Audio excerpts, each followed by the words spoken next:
Fala pessoal ligado no YouTube do Torcedores, estamos em Alphaville para mais um encontro com o meu ex, dessa vez, de novo na verdade, com um campeão mundial, cara. A gente só tá entrevistando o cara que é alto nível, Paulo Sérgio, tudo bem, cara? Tudo bem, Lucas? Obrigado por receber a gente aqui na sua casa.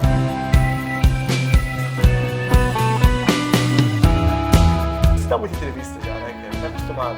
Cara, hoje eu sou comentarista na Rede TV, então a gente tá nesse meio, então tá a gente mais tá do que dando um acostumado monte de... com câmera, mais do que na época de jogador até, né? Eu curto bastante, é algo que eu creio que todo jogador pensa em ser procurador de jogador, empresário, técnico. E aí eu me encontrei, na realidade, como comentarista na TV, então eu creio que é um espaço bom onde eu posso passar também aquilo que eu aprendi durante todos esses anos. Você falou que muitos jogadores aí pensam em ser dirigente, técnico. Você tentou ser técnico uma vez só, né?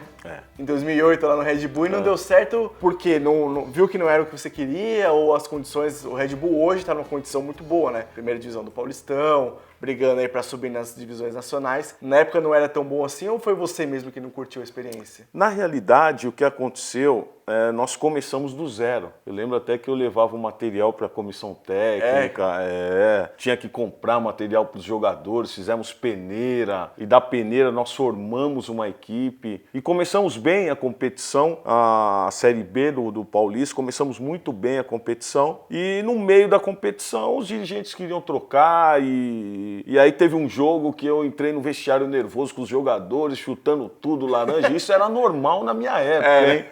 Aí o presidente resolveu, não, Paulo Sérgio gritar com o jogador, ele sentiu milindrar também, né? E aí mandou embora. Aí eu falei assim, o quê? Vou ficar como treinador pra esse povo ficar mandando embora, quer dizer, e então, tal. Que você foi ser um treinador mais old school, chegou dando bronca em todo mundo, os caras não gostaram. Não gostaram. Aí eu falei assim, tá bom, fica aí com o trabalho de vocês e tal. E aí eu vi que não era pra mim, né? Lá no Corinthians você jogou com um cara, só cara fera, né? Ronaldo, Viola, Neto. Era duro arranjar um lugarzinho no time, né? Fabinho. Eu joguei passando muitos jogadores, né? Eu subi em 88 com o Jair Pereira e naquela época já tinha o João Paulo, Birubiru, passou Cláudio Adão. Quem que era o cara que você olhava lá no treino, o cara que o melhor jogador assim que você viu jogar no Corinthians, cara, junto com você? Cara, em 90, sem dúvida nenhuma,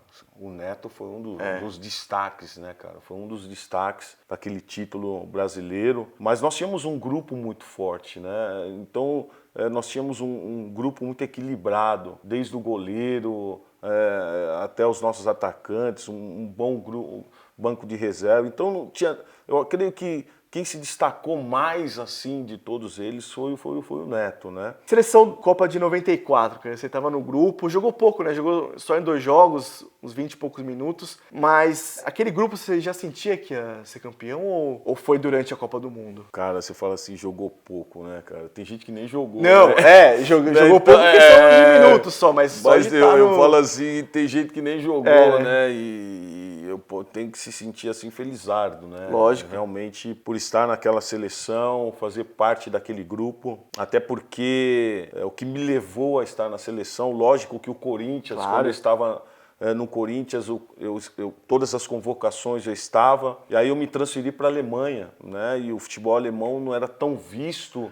como hoje. A Bundesliga era uma competição que era abaixo do espanhol, do italiano, pro público brasileiro aqui, né? Ficava um pouco por causa da língua, né? E aí você tinha, assim, os jogos da Bundesliga só pela TV Cultura. Isso. Mas ali no campeonato alemão, eu fui vice-artilheiro do campeonato alemão. O Parreira estava acompanhando a minha performance e foi uma temporada assim, brilhante que eu tive na Alemanha. E foi com que também me levou para a Copa do Mundo. E aí tá naquele grupo, com aquele plantel, depois de 24 anos, que o Brasil não era campeão, tá jogando uma Copa do Mundo, representando também um Ayrton Senna, que tinha acabado de falecer. Ele tinha até dado o pontapé inicial em um dos jogos amistosos que nós fizemos em Paris. E e ficou aquela saudade. O Brasil vivendo um momento econômico no Brasil muito crítico, né? Muito crítico. Então, eu creio que foi uma Copa do Mundo que o torcedor esperava.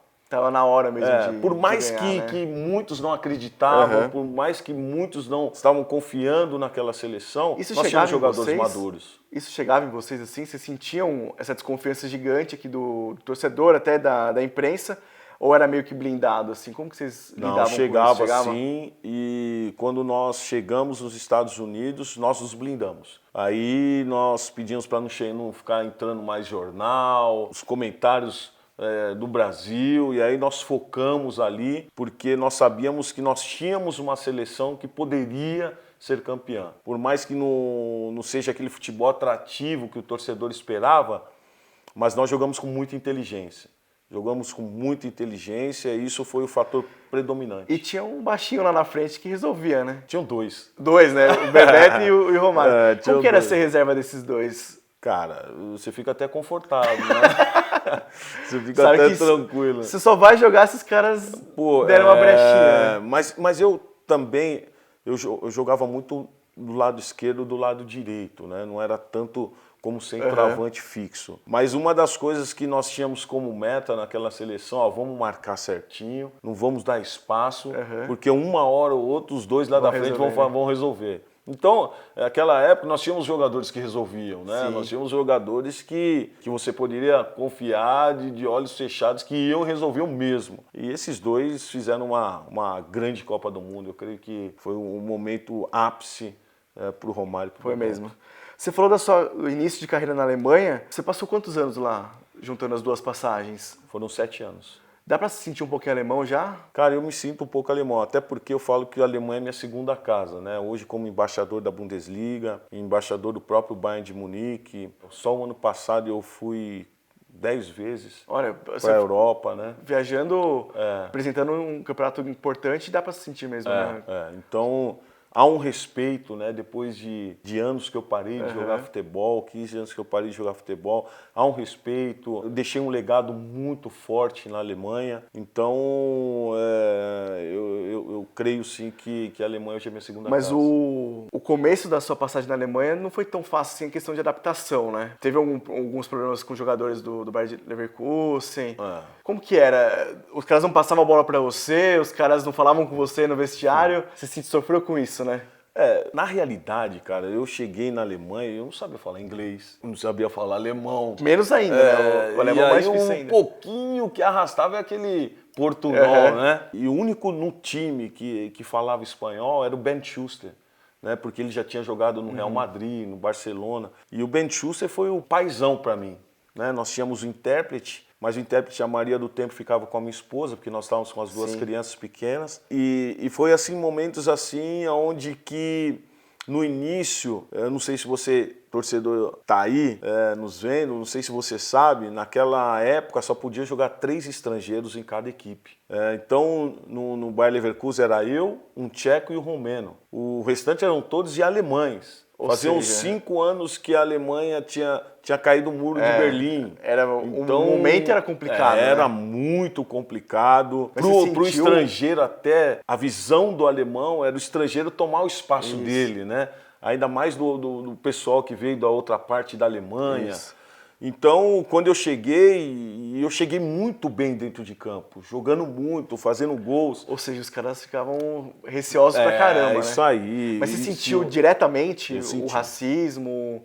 Não, racismo o preconceito, não. Ou era preconceito de ser estrangeiro? Não era racismo, era algo mais de ciúmes. Porque eu estava me destacando e eles não estavam entendendo isso, porque eram sempre eles. Né? Então tinha um grupinho lá que eram sempre eles. Então tinha um que olhava para mim, virava a bola e jogava para outro lado. Nossa. Mas aí o Ben Schuster não, o Ben Schuster sempre fazia assistência. Entendia essa importância do time, né? Não, e ele foi estrangeiro. Ele foi estrangeiro. Então ele sabe o que é ser estrangeiro, né? E aí, cara, com 3 meses eu falei, pro manager, vamos embora, vou embora. Falei pra minha esposa, vamos embora. Aí o manager falou, não, você vai ficar, Paulo, você vai ficar. E aí eu conversando com a minha esposa, eu falei, 2 coisas que nós precisamos aprender aqui, a língua e a cultura. Aí você começa a sentir a resistência diminuir um pouco, né? Aí começamos a pegar firme em aprender a língua, a cultura, e foi muito bom. Foi muito bom, porque a partir do momento que eu aprendi a língua, a cultura, eles começaram a me respeitar. Mas na Itália foi mais pesado a questão do preconceito? Quando você chegou, na Roma já tinha pichado no muro. Da Trigória. Né? Fora Cafu, fora Paulo Sérgio, La Roma é solo di bianco. Ou seja, lá foi mais claro. A chegada foi assim, né? Mas no mesmo dia, observamos aquilo, tomamos um choque, né? E no mesmo dia nós tivemos uma reunião com os torcedores da Roma. E eles falaram assim que tinham sido os torcedores da Lazio. Eu fiquei 2 anos na Roma, cara. Foram os 2 melhores anos que eu tive, assim, na Europa. Com uma chegada desse tipo, né? Por quê? Porque eu me senti abraçado pelos torcedores romanos. Foi algo assim tremendo.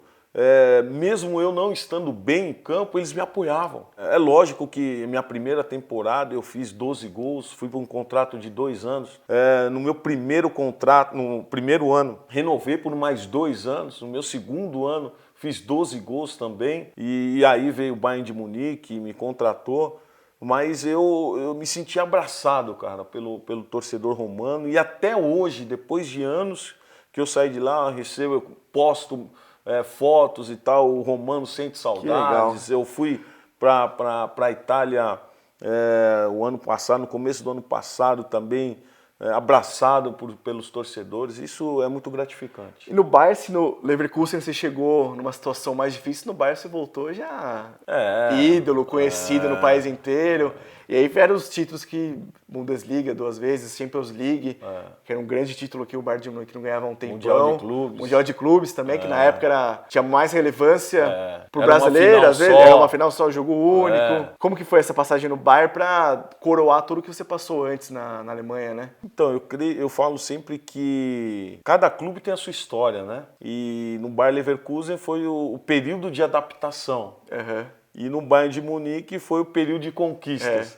E no Bayern eu já cheguei sendo campeão alemão, depois campeão da Copa da Alemanha, Supercopa da Alemanha. O Bayern também ficou 24 anos sem ganhar a Champions. Foi. Você acabou com 2 jejuns de 24 anos, né? E aí eu tinha acabado de perder uma final para o Manchester United. E do jeito que foi, né? Do jeito que foi, nos minutos finais. E aí quando nós tivemos a final em 2001 contra o Valência, depois do jogo foi aquela festa, né? Foi aquela festa. E aí depois também o Mundial de Clubes, uma final contra o Boca, onde os europeus não davam tanta importância. E o Boca um baita time, né? Tinha Riquelme, tinha só fera. E aí eu, Giovanni Elber, Cláudio Pizarro, começamos a pressionar os jogadores, nós precisamos ganhar. Precisamos ganhar, que é importante. Foi de vocês também essa... O pessoal latino, né, falou, não vamos perder pra Argentina. Porque pra nós é importante. A gente sabia a importância do Mundial. E aí, depois que nós ganhamos, chegamos na Alemanha, uma festa no aeroporto, todos os torcedores começaram a cantar de Nummer 1 der Welt. O número 1 do mundo. Nós somos o número 1 do mundo, né?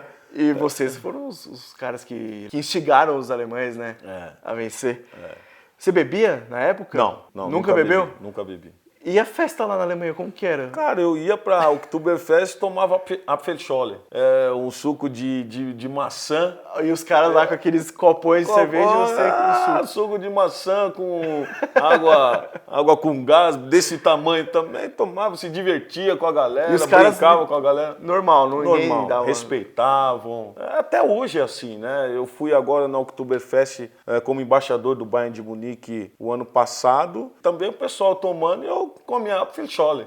Bom, né? Participa da festa do seu jeito também, isso né? aí. A gente tem um quadro agora para encerrar a nossa entrevista que chama Eu Nunca. Eu falo uma frase e você concorda ou não com a minha afirmação. Tá bom. Bora? Tá bom. Eu nunca olhei pro técnico falando alemão, não entendi nada e fiz que entendi. Isso aconteceu. Já? Já. O cara chegava pra você, falava um monte de coisa, chegava no campo, falava tudo diferente, que não tinha entendido nada. Isso aí já aconteceu, não tem nem jeito. No primeiro ano eu acho que foi a maioria do tempo assim. Já deu tapa na cara do adversário com responsabilidade? Não. Nunca entrou numa briga? Nunca. nunca.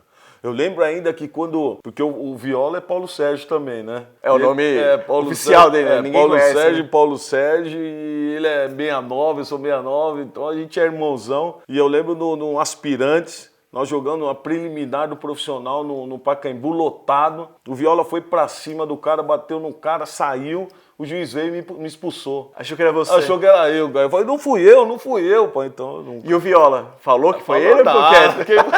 Ficou quieto.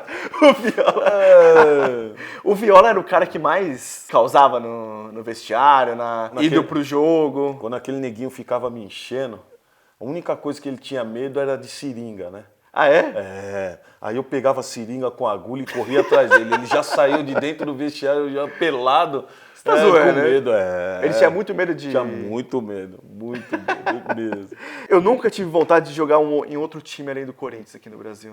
Cara, eu não posso falar isso porque eu tive uma proposta logo no início. Eu voltei do Novo Horizontino e quando eu voltei pro Corinthians, o Vicente Matheus não queria pagar nada, cara. O salário já era... Pô, você já tá naquela Quanto que você ganhava, você lembra? Cara, eu não lembro se naquela época o cara era Cruzeiro ou Real, em 90. Acho que era Cruzeiro ainda. E aí eu acertei um contrato por mil cruzeiros, que era mais ou menos $1.000, né? Era 1 por 1 na época. Caramba, aí... Mas pô, né? Não era aquele salário que eu queria, né? Porque tinha o Bugalu, né? Tu ganhava muito mais, né? Aí eu queria ganhar um pouquinho mais. Aí ali eu pensei assim, pô, vou sair, cara. Vou sair pra pelo menos fazer um pezinho de meia. E lembro que tinha outros times que me queriam também. Mas aí não, na hora de sair não... Não, na hora que eu falei pro Vicente Matheus, não, então não vou acertar. Então ele falou assim, então você vai ficar aí treinando, vai ficar aí porque eu não vou te vender. É que não tinha... Era a época do passe ainda, né? e tal, você fica aí. Você sempre foi corintiano? Eu sou corintiano. De moleque? Então jogou uma pressãozinha pra... Mas queria jogar no Corinthians mesmo, né? Então, na realidade, no Corinthians, cara, ali foi minha casa, né? Fazer o que eu fiz, 5 anos de terrão, pegando ônibus, pra não toda jogar semana, depois, né?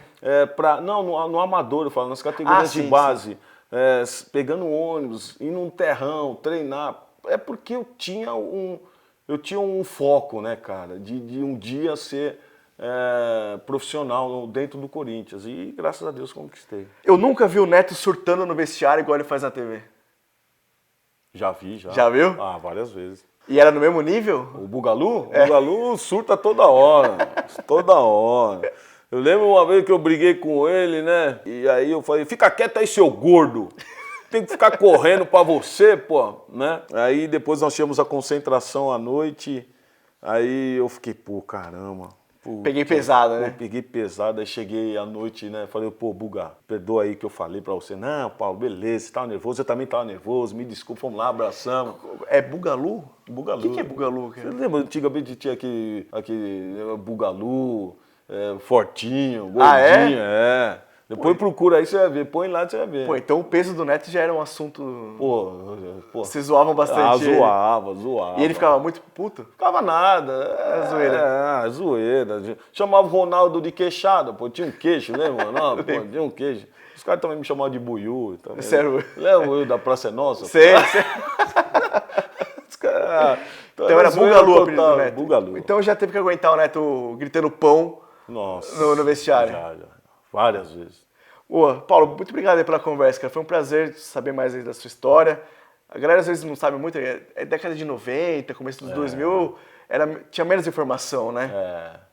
Não, mas faz parte da história. Aquele que busca a história, que conhece a história, ele sabe. Exatamente. Né? E até porque foram legados importantes que eu deixei. Mas depois eu saí para a Europa e aí eu creio que vem uma nova geração e tal. Mas é muito importante a gente entender que tudo passa, né, cara? Exatamente. Tudo passa. A sua história está marcada em times área, gigantes do Brasil e na Europa, né? O mais importante é a gente deixar outro legado agora. Exatamente. Onde nós tivemos. Obrigadão, Paulo, pela Valeu, conversa. Lucas. Acompanhe sempre a gente Abraço aqui a no todos Torcedores. vocês.